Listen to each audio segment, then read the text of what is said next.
me connaissent pas, mais malchance. Alors je suis Lutti, du coup je suis streamer et youtubeur pour Gamers Origin.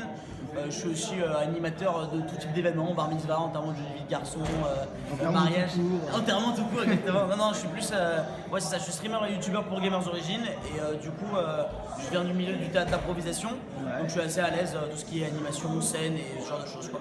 En gros c'est ça. Ok.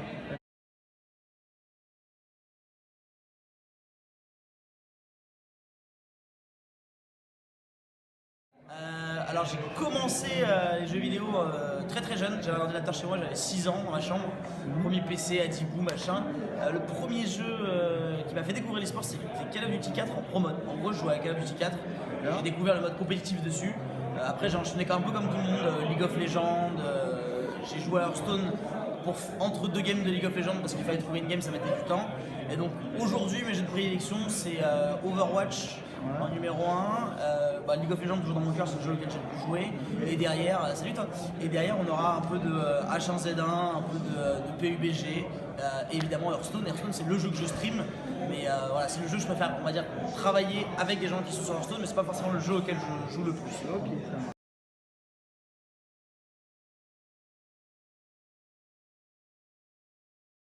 Tu n'as pas encore le jeu, ça serait quoi? Je pense que c'est le mode tournoi, ça fait un moment, parce qu'en fait, genre, les games en ladder c'est cool, mais c'est vrai que les seuls moments où personnellement je me suis trouvé impliqué dans Hearthstone, j'avais vraiment envie de gagner et j'avais pas forcément envie de rage. Quand je perdais, c'était quand je faisais des tournois. J'ai fait à DreamHack Valencia une fois, j'ai pu jouer au Diagout et des gros joueurs, tu vois. Ouais. Et en fait, ouais, ça, il manque juste un mode tournoi où tu rentres, t'as 4 classes et t'as un ban et tu fais un BO5 contre un inconnu, ça changerait tellement tout parce que même si les decks seraient les decks compétitifs et cancer, au moins tu ne taperais pas 20 fois le même, au moins tu saurais que tu peux ban le Warrior Face et que tu tapes que le Druid Face. Donc ouais, moi c'est clairement le mode tournoi que j'attends depuis longtemps. D'accord. Petit.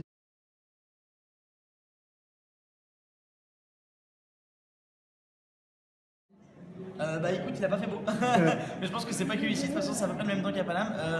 C'était assez sympa. L'event est. Pour moi, c'est un bon event, c'est bien organisé. Après, ça manque un peu de monde, malheureusement. Je pense que c'est la concurrence des gros events comme le SWC, comme la Zerator Cup en même temps qui n'aide pas trop. Ouais. Et puis derrière, ouais, c'est juste. C'est des events où il faut vraiment beaucoup d'influenceurs et il faut beaucoup de temps à l'avance, publier. Genre, c'est limite un an avant en fait. C'est limite genre le jour où cet event il finit là, il faut commencer si on veut en faire un deuxième à programmer les pubs et il faut que tout le monde le sache parce que je suis sûr qu'il y a plein de gens qui sont à Rouen qui auraient bien voulu venir et qui savent pas du tout qu'il y avait ce truc là. Donc je pense que c'est bien, toutes les villes ont envie de faire des trucs. L'année dernière on avait que la PGW il y a 2 ans, là cette année il y a eu plein de nouveaux trucs. Toulouse ça s'est lancé l'année dernière, Bordeaux c'était il y a pas longtemps. On va en avoir à Montpellier, le Montpellier Sport Show c'était le premier, ici c'était le premier on va dire gros. Donc ouais, on voit que toutes les villes ont envie de lancer leur truc et ça c'est super positif. Donc c'était plutôt cool, mais va falloir potentiellement garder le même endroit mais ramener plus de monde l'année prochaine. On va se noter, merci bien.